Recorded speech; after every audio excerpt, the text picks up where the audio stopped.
It's been more than half a year since Donald Trump scored his biggest victory in international politics, the capture of Nicolas Maduro. It was a swift, precise operation that ended exactly as Uncle Sam wanted, with a government willing to cooperate with the United States. Come on, the exact opposite of what has ended up happening with Iran. That said, since Maduro's capture, things in Venezuela have been quite turbulent, and the economy is far from being fixed. According to a poll, Trump's popularity in Venezuela has dropped from 75 to 45% in just a couple of months. Well, we're already seeing some progress. The latest available inflation figure is only 6.3% per month. But of course, annual inflation is still at 500%, so it's only natural that people want a much more radical change than what Delcy Rodriguez is proposing. And it looks like this change is about to happen.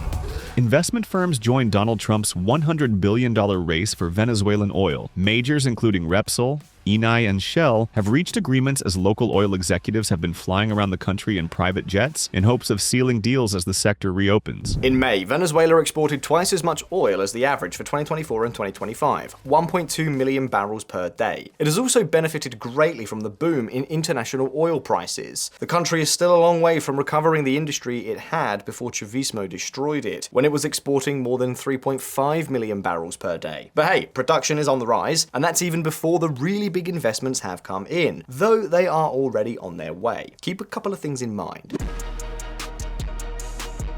First, it's far from clear that Brent crude prices will return to normal now that the US and Iran have made peace. Oil wells and refineries aren't like tap water. You can't just turn them on and off whenever you want. And second, even if prices drop sharply to around $50, the Ayatollahs are now very clear that they now control the Strait of Hormuz, and they can turn off the tap whenever they want. That creates uncertainty, a headache for international investors, but a real opportunity for Venezuela. So in this video, we'll tell you what's happening with oil in this country, how quickly its economy is recovering, and what other factors are crucial to getting crude oil flowing again from the Orinoco Belt. But first, if you're interested in the world of investing, if you want to learn how to manage your savings, protect yourself against inflation, and figure out how to make money beyond your day job, well, I've got some good news for you. Here at Visual Factory, we have created the Visual Factory Club, a newsletter where every week we send out free content focused on essential financial education, the ABC of what everyone should know to understand the stock market, financial markets in general, investment platforms, how to assess investment opportunities, and which markets may have more or less potential. Because of course, if you want to invest your money so you're not at the mercy of your country's economic instability, you at least need to understand the basics of the financial world. In the Visual Factory Club, you'll learn all of this completely free of charge. Through the link below and this QR code, you can sign up for the club and start receiving the upcoming editions. What's more, when you sign up, you'll receive a dossier where I explain, in a clear and simple way, the most essential investment concepts, what multiples or the PE ratio are, what indices are, ETFs, derivatives, funds, EPS, you get the idea. After that, every week you'll receive additional materials and market analysis to help you stay informed about what's going on. And by the way, the sooner you sign up, the better. Since we send each episode of the series by email, and every edition is unique, if you're not subscribed, you might miss some of them, and you won't be able to access them later. But with that said, let's get into the video.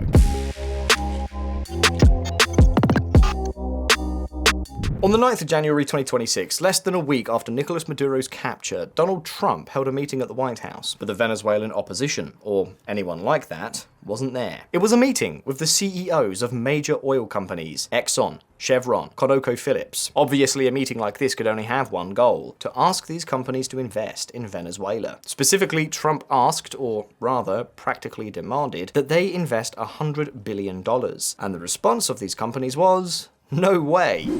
If we look at the legal and commercial constructs and frameworks in place in Venezuela today, it's uninvestable. Significant changes have to be made to those commercial frameworks and the legal system. Darren Woods, CEO of Exxon. $100 billion is a lot of money, although less than what Uncle Sam has spent on the war in Iran, and all just to end up with more expensive oil, not cheaper oil. What's more, some of these companies, such as ConocoPhillips, are still waiting for Venezuela to pay what it still owes them. As you all know, PDVSA is unable to exploit most of its own oil fields without the help of foreign companies that provide advanced technology and chemicals. And not surprisingly, there are outstanding bills to pay. In fact, it got to the point where PDVSA PDVSA had so much debt and so little cash flow that it started bartering its barrels of oil. Anyway, the fact is that very few companies were willing to risk their savings by investing in Venezuela. There were a few brave souls like Repsol, but they were the exception, not the rule. But as we've said, the war in Iran, the lifting of US sanctions, and a few reforms by Delcy Rodriguez have turned the situation around 180 degrees.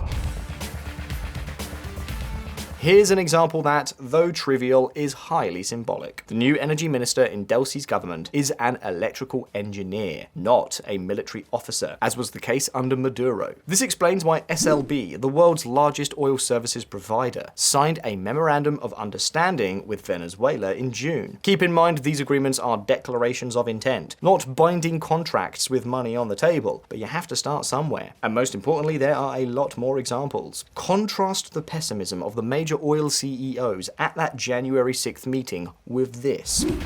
A bit of FOMO. Oil companies give Venezuela a second look amid Mideast chaos. I've signed up probably as many new clients over the last few weeks as I did when things first opened up, said an industry lawyer whose clients have discussed with the White House the possibility of drilling in Venezuela. Chevron, the only American company still operating in Venezuela in the months leading up to Maduro's capture, plans to increase its production by 50% by the end of the year. And in the longer term, it could double that figure. And do you remember Exxon's CEO? Well, he's also sent a high-level team to evaluate investment options. Of course, these titans haven't taken the whole pie for themselves. In fact, the most striking aspect of this whole situation is the role that smaller companies are playing. The Miami-based fund Lionheart Holdings will partner with Keo Energy, a subsidiary of a Swedish company that, in turn, has access to 25% of Petro Urdaneta, a joint venture with PDVSA. Yeah, I know this sounds like a bit of a tongue twister, so let's focus on what's important. A company listed on the Nasdaq would have access to Venezuelan oil. If someone had told us this a year ago, no one would have believed it. Specifically, it's estimated that this investment could increase production by 55,000 barrels per day. Amos Global Energy, led by former CEO of Chevron, plans to invest another $2 billion, and even the Cisneros Group wants to invest another $1 billion. The latter is also quite symbolic because the Cisneros family is one of those business dynasties that were once very well known and powerful in Venezuela until they ended up fleeing due to the Chavismo regime. Overall, according to the consulting firm Orinoco Research, most Venezuelan oil wells already have some kind of agreement in place, although in many cases these are not binding. Let's be clear, the investment is still a far cry from the $100 billion Trump demanded, but I'll say it again, the outlook appears much better than it did just a few months ago. Which brings us directly to the question, what exactly has changed? Because, well, so far we've just scratched the surface, but it's time to dive in head first.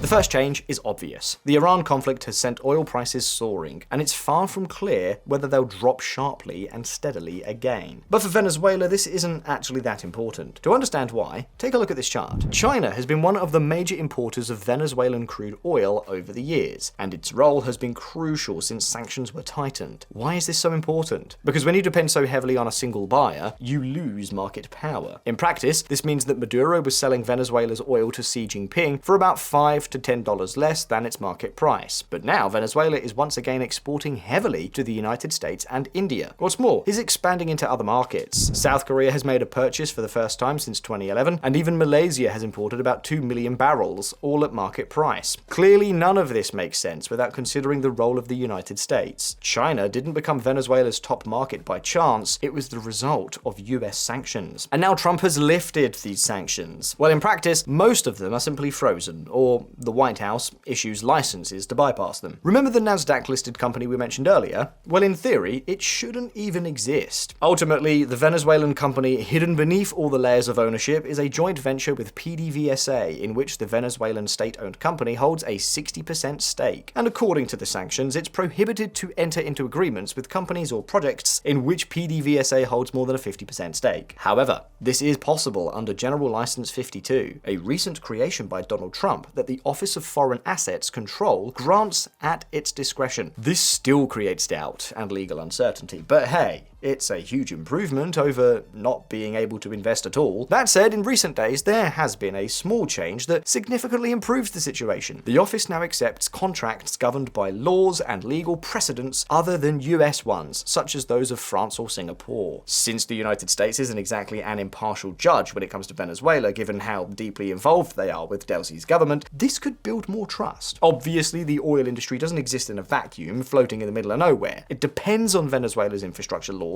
and human capital. And this is where things get interesting.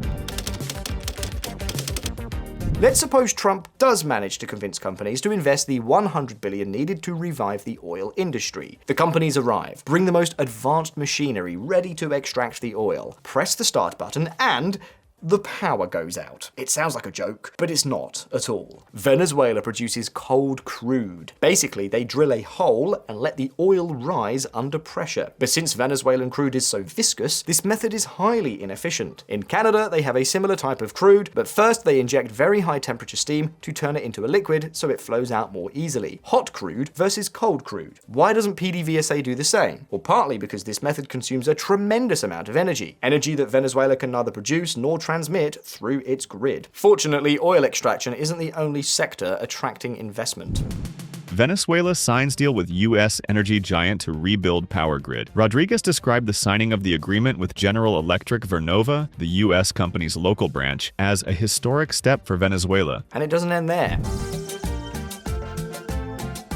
IMPSA, an Argentine energy company that Milei privatized in 2025 and is now US owned, has announced an agreement to commission 2 hydroelectric generating units with Kaplan turbines at the Manuel Piar power plant in Tacoma. Doesn't sound very impressive, but its capacity is over 600 MW, basically the equivalent of half a nuclear power plant. It has also committed to refurbishing 2 old turbines at the Macagua plant, and over the next 5 years plans to add even more generating units at these 2 plants, equivalent to 3 new nuclear power plants. If 5 years seems like too short a time for such a major change, it's because most of the equipment has already been manufactured. But due to sanctions and the fact that Chavista Venezuela was a very poor payer, the turbines have spent years gathering dust in a warehouse in Argentina. In short, US investment is addressing the 2 biggest problems facing Venezuela's electricity system: the lack of generation capacity and the poor distribution grid. What's more, Venezuela has another ace up its sleeve: the profits from the oil it exports. If PDVSA produces so little oil, a third of its peak output, it's basically because the Chavista regime squandered all its revenue and left no money to reinvest in improving or even simply maintaining the machinery. These days, however, oil revenues are held on US soil. Specifically, Trump signed an executive order directing that money to the US Treasury. Obviously, it's not as if that money now belongs to Uncle Sam, but the United States does oversee how it's spent, which so far has been on 2 things: stabilizing the bolivar and investing in infrastructure,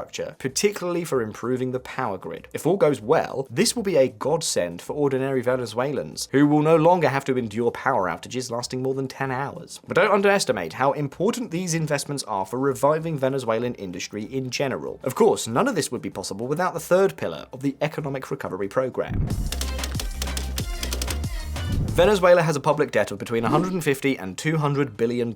We have to give you such a wide range because Maduro stopped publishing official data many years ago. Well, right after we finished preparing this video, it was officially announced that the debt was much higher than expected: $240 billion.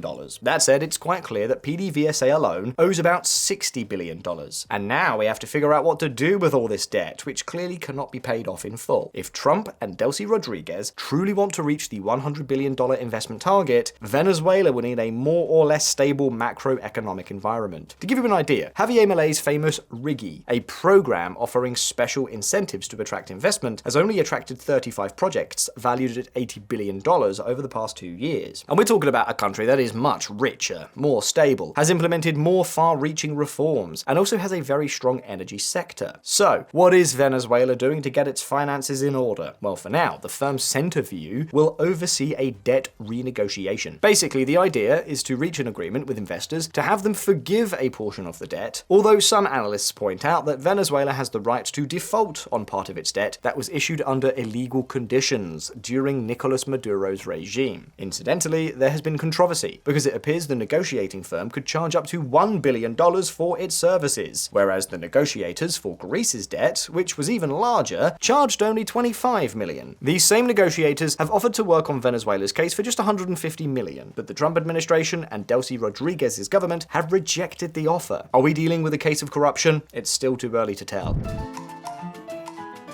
In any case, since the United States captured Nicolas Maduro, PDVSA's debt has appreciated by 100%, and Venezuelan bonds have risen from 35 to more than 50 cents. In a normal country, a rise in bond prices mean that the interest rate paid on them falls, making it easier for the issuing country to raise funds. But Venezuela is not a normal country. It is an extreme case. This chart tells us that investors are beginning to trust that Venezuela will pay its debt. It's not a matter of whether they lend money at high or low rates. It's a shift from "I won't lend you anything" to starting to open up their wallets. At the end of the day, Donald Trump's influence only goes so far. Investors aren't going to put their money into Venezuela just because the White House tells them to. This country has to attract investment on its own. That's why renegotiating the debt and returning to markets is so important. Apart from that, so far we've talked about investing in oil, drilling rigs, power generators, the transmission grid, but we've left out another key component of any economy that Venezuela has lost, and it's one that's much harder to fix. We're talking, of course, about human capital. The millions of Venezuelans who have fled the country, the PDVSA engineers who are earning a fortune in Canada's oil sands. Will they return? Well, sentimental ties are a strong pull, so we just don't know. But if Venezuela doesn't get its public finances in order and doesn't start investing again to prevent blackouts and similar problems, it's clear that many people will think twice before returning home. This visual economic community, and not oil, is Venezuela's biggest challenge, and we'll be keeping a close eye on things to keep you updated on any new developments in the future. In any case, now that we've come this far, it's your turn. Will Venezuela secure $100 billion from its oil sector, or is it just propaganda? Do you think the changes over the last few months are as radical as we've described? How could the end of the war in Iran affect all this investment? You can leave your thoughts down in the comments. Don't forget that here on Visual Economic, we release new videos every week, so subscribe if you haven't already, so you don't miss any of our upcoming episodes. And if you want to understand what's really happening in the markets and learn how to manage your money with more confidence, join the Visual Factory Club. It's completely free and the link is in the description. If you like this video, hit like, and we'll see you in the next one. Best regards. I'll see you next time.